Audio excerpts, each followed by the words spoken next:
Hello students, my self सी ए डिम्पल डांगी। आज हम लोग SA 230 ऑडिट डॉक्यूमेंटेशन पढ़ेंगे। 220 और SQC 1 मैं एक साथ ही कवर अप करूंगी।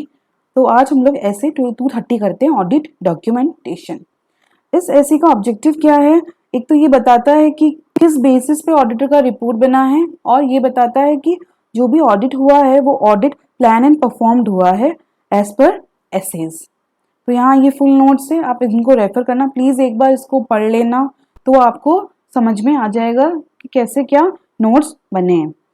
फिर आता है कि एडिशनल पर्पस क्या है इसका। ये तो असिस्ट करेगा एंगेजमेंट टीम को प्लान एंड परफॉर्म ऑडिट करने में, supervision and review responsibility set करने में, अकाउंटेबल फॉर वर्क, कौन होंगे अकाउंटेबल, वो ऑडिट डॉक्यूमेंटेशन में लिखते हैं। Retaining records for future audit, future के लिए इट इज़ अ रिकॉर्ड। फिर क्वालिटी कंट्रोल रिव्यू के लिए and inspection and external inspection के लिए। ये कुछ एडिशनल इसके पर्पस है ऑडिट डॉक्यूमेंटेशन के। फिर ये कुछ बता के रखा हुआ है कि ये जो ऑडिट डॉक्यूमेंटेशन है इसका फॉर्म एंड कंटेंट किस फैक्टर पे डिपेंड होता है, कितना ऑडिट डॉक्यूमेंटेशन करना है ये कैसे पता चलता है। एक तो size and complexity of the entity, nature of the audit procedure performed, identify risk of material misstatement, significance of audit evidences obtained, nature and extent of exceptions identified, basis for conclusion, audit methodology and tool used। इनके basis पे हम लोग मतलब ये factors हैं जो बताते हैं कि कितना ऑडिट डॉक्यूमेंटेशन होना चाहिए। एग्जाम्पल जैसे कि ज़्यादा रिस्क और मटेरियल स्टेटमेंट लगा तो ज़्यादा ऑडिट डॉक्यूमेंटेशन करेंगे। फिर कुछ एग्जाम्पल, अब कैसे ऑडिट डॉक्यूमेंटेशन के कुछ एग्जाम्पल्स है। Audit programmes, analysis, issue memorandum, summaries of significant matters, letters of confirmation and representation, and checklist correspondence। फिर आता है कि किसके ऑडिट डॉक्यूमेंटेशन का ओनरशिप कैसा है। Ownership of the audit documentation ये क्या है, प्रॉपर्टी ऑफ द ऑडिटर। वो मन चाहे तो किसी को भी अपना extract from audit documentation available कर सकता है क्लाइंट को। वो कितना चाहे आप उसके ऊपर है, मतलब उसके डिस्क्रिप्शन के ऊपर है कि वो कितना चाहे तो एक्सट्रैक्ट दे सकता है, कितना नहीं दे सकता है। फिर ये आता है कि ऑडिट डॉक्यूमेंटेशन होता क्या है। ऑडिट डॉक्यूमेंटेशन ये बता रहा है कि record of audit procedure performed, audit evidences obtained and conclusion reached. ये पूरा ऑडिट डॉक्यूमेंटेशन का मतलब क्या होता है ये एक लाइन में डिस्क्राइब किया हुआ है कि और क्या ऑडिट प्रोसीजर हम लोगों ने परफॉर्म किया था, क्या ऑडिट एविडेंसेस प्रोसीजर करने के बाद हम लोगों ने ऑडिट एविडेंसेस ऑब्टेन किए थे, फिर उसके उस ऑडिट एविडेंस को देखने के बाद हम लोगों ने क्या कंक्लूजन हम लोगों ने रीच किया था। तो ये ऑडिट डॉक्यूमेंटेशन होता है। फिर सफिशिएंट, ये कितना होना चाहिए, form and content of extent, ये बता रहा है कि कितना सफिशिएंट होना चाहिए। मतलब ये और जो भी ऑडिट डॉक्यूमेंटेशन ये सफिशिएंट होना चाहिए कि हम लोग अंडरस्टैंड कर सके nature, time and extent of audit procedure performed, जो कि कंप्लाई कर रहे हैं एसएस को, और result of audit procedure performed and audit evidences obtain, क्या रिजल्ट रहा, कौन से सिग्निफिकेंट मैटर्स अराइज हुए थे, कंक्लूजन क्या क्या हम लोग ने रीच किया था, एंड क्या बोलते हैं ना प्रोफेशनल जजमेंट हम लोग ने कौन कौन से लिए थे। ये सफिशिएंट इतना तो होना ही चाहिए ऑडिट डॉक्यूमेंटेशन कि हम लोग ये सब चीजें समझ सकें। तो अब ये कुछ ऐसे इसमें बता के रखा हुआ है कि ये जो 2 पॉइंट है इसको बहुत ज़्यादा डिटेल में डिस्कस करके रखा हुआ है। तो मैंने यही ए लिखा है यहाँ पर और यहाँ इस सी को लिखा हुआ है। तो ये ए है, तो ये nature, time and extent of audit procedure perform and comply एसेज, तो ये पूरा डिटेल में इसको बता के रखा हुआ है। तो documenting nature, time and extent of audit procedure perform record करेंगे हम लोग। Identify characteristics of specific item tested, who performed, कौन परफॉर्म किया था वर्क को, कौन रिव्यू किया था। तो ये nature, time and extent of audit procedure में ये 3 चीजें हम लोग को डॉक्यूमेंट करनी पड़ेगी। तो यहाँ पर ये इसी के अंदर ही identify characteristics of specific item tested, तो इसके बारे में डिटेल एक्सप्लेनेशन दिया हुआ है, मैंने फुल नोट्स में दिया हुआ है। तो serves number of purpose, identify करना स्पेसिफिक आइटम टेस्टेड कैरेक्टरिस्टिक्स को, तो ये हम लोग को नंबर ऑफ पर्पस सर्व करते हैं। Example, accountable for work always also very with nature of audit procedure and item tested. Example refer full notes, तो ये फुल नोट्स में मैंने एग्जाम्पल्स दिए हैं, आप देख लेना। कहाँ दिए हैं, हाँ ये मैंने यहाँ पर दिए हैं। Recording the identifying characteristic serves a number of purpose. For example, it enables the audit engagement team to be accountable for its work and facilitates the investigation of exceptions or inconsistencies.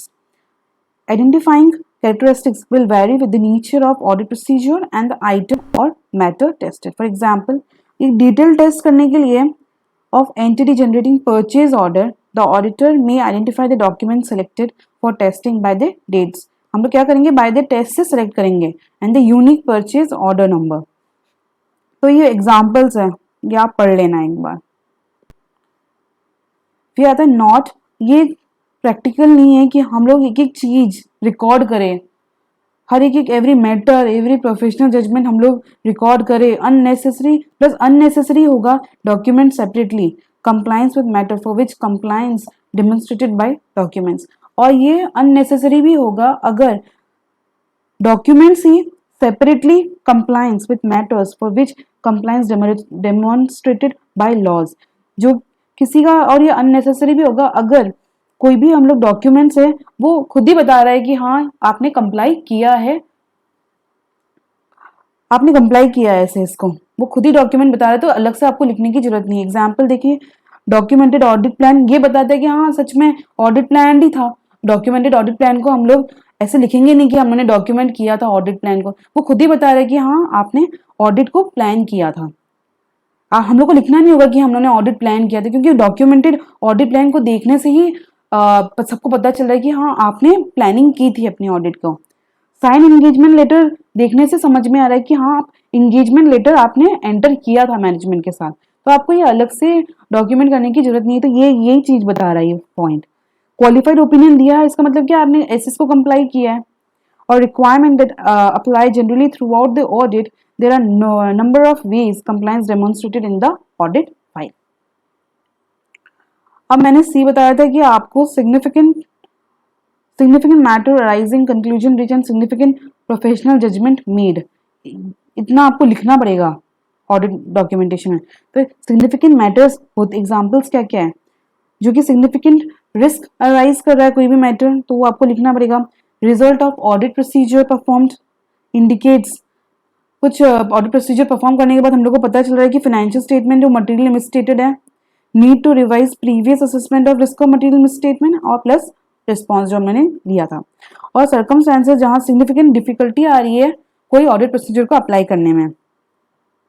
Findings could result in modification to the opinion, जब हम लोग को लग रहा है कुछ हम लोगों को कुछ ऐसा मिला है जिससे हम लोग का ओपिनियन मॉडिफाई हो सकता है. तो example of circumstances appropriate, examples of circumstances appropriate to prepare audit documentation relating to the use of professional judgement.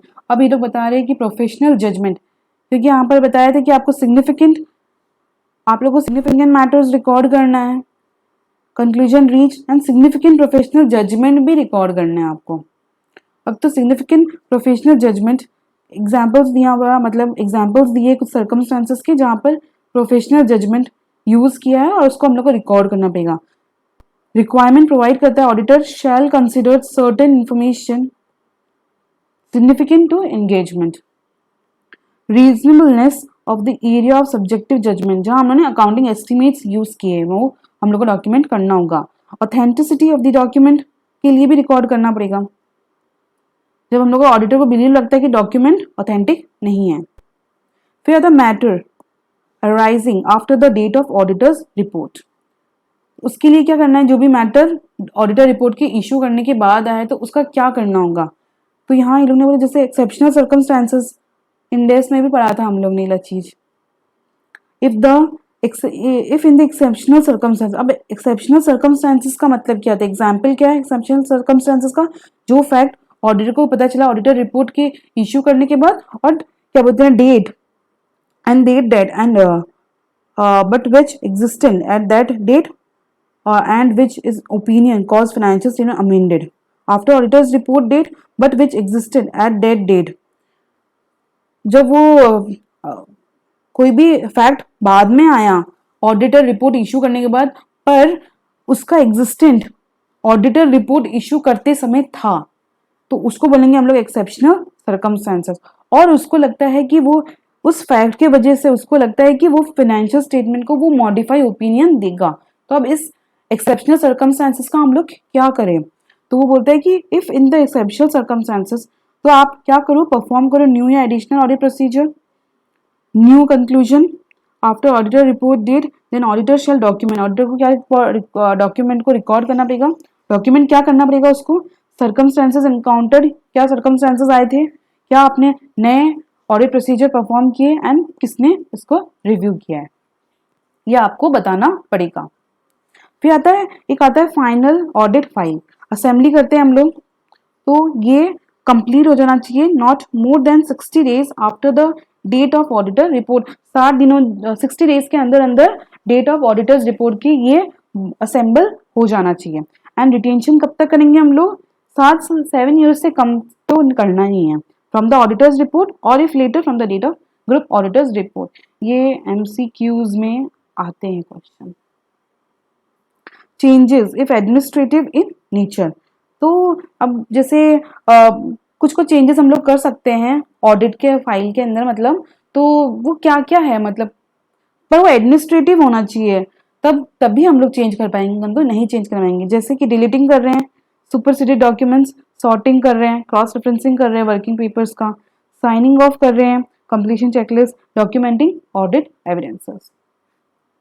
Modify existing audit evidences or add new after assembly of final audit file document. Specify करना पड़ेगा reasons। अगर आप modify कर रहे हो तो existing audit documentation, या फिर add कर रहे हो कोई new after assembly के होने के बाद आप कुछ ये सब कर रहे हो, modify वगैरह कर रहे हो, तो आपको बताना पड़ेगा कि क्या क्यों कर रहे हो आप ऐसा। स्पेसिफाई करो रीजन और किसने इसको रिव्यू किया है। प्लीज इसका आप फुल नोट्स एक बार पढ़, दो बार तो पढ़ लेना प्लीज, ये पढ़ लेना आप। प्रोनाउंसमेंट का है, बहुत इंपॉर्टेंट है। Thank you. फिर हो गया ये। अब मैं फिर ऐसे 220 और SQC 1 में एक साथ ही करा दूंगी आप लोग को। And thank you.